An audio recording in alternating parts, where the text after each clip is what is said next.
Welcome to Wisdom Wednesday 131. Challenge the divine to wow you. Question. I'm attracted to Bhakti path, the path of devotion. It seems like such a mystery to me. I'm more of an intellect, and I have to understand God. But my heart feels closed. How can I open my heart and trust God?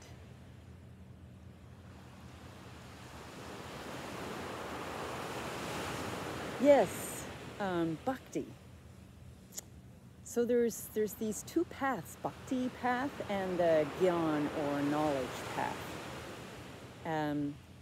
Bhakti is the path of devotion, opening the heart to the divine and seeing God in all things. So living here on earth in the middle of all the action, all the life situations, all the objects of life, and seeing God everywhere in it.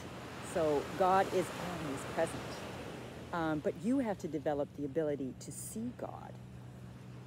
Then there's the path of Gyan or knowledge, and that path is through the intellect. You are discerning, neti, not this, not this. So this formed, limited aspect is not the divine part. It's all God, but it's this part here is not the fullness of God. So I'm training my vision to be able to really appreciate the most finest aspect of the everything that we are. So there's these two paths, and they're actually seem very opposite to each other, but in a sense they're sister paths. One path helps the other path, and one path helps the other path. And I'll say also that there are two ways of being a bhakti yogi and two ways of being a Gyan yogi.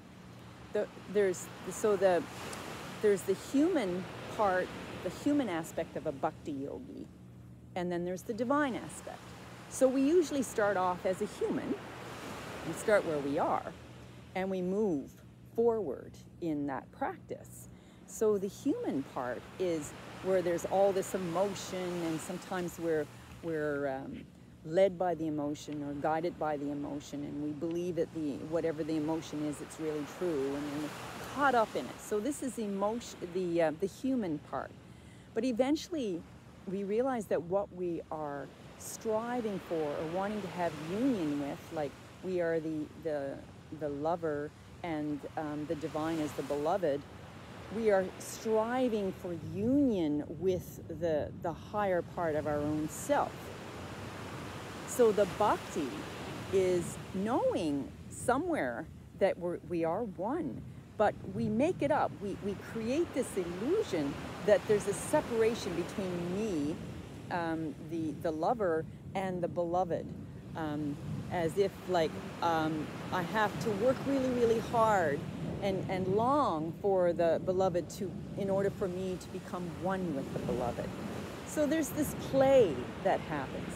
So the human bhakti is more emotion oriented and sometimes controlled and run by the emotions. And as you purify as a bhakti yogi, you'll get beyond the emotional part that you believe, and you go up and down by the emotions, and you turn it, you start to purify the heart, and it goes into more like the divine is everywhere, and I want to feel the divine. I want to experience the divine in its wholeness, and take me. This is the status of the bhakti. Take me to you, please. Now the jnani or the intellect, there's two types of intellects. There's the human intellect, and then there's the divine intellect. The human intellect is the one, it's run by the ego, and so is the human bhakti. It's run by the ego and the emotions. And the human intellect says, I know it all. I know it's all just one. And there is no beloved and there is no devotee. It's just one being everywhere. Now, the human intellect limits everything, puts it all in a box so that you can feel safe and you don't have to go out into the world and challenge yourself because you know it all. That's kind of how it shows up as an ego intellect.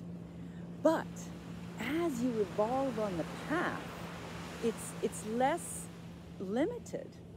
And you start to, the vision of oneness starts to evolve through your practice of discernment. You discern neti neti, not this, not this. So now you're knowing that you're focusing on the most finest aspect of existence. And now you are going past the illusion that the form is real. And because you're seeing its limitations, and you're also seeing that it's in constant change all the time. But the thing is, and they're sister paths, so one helps the other.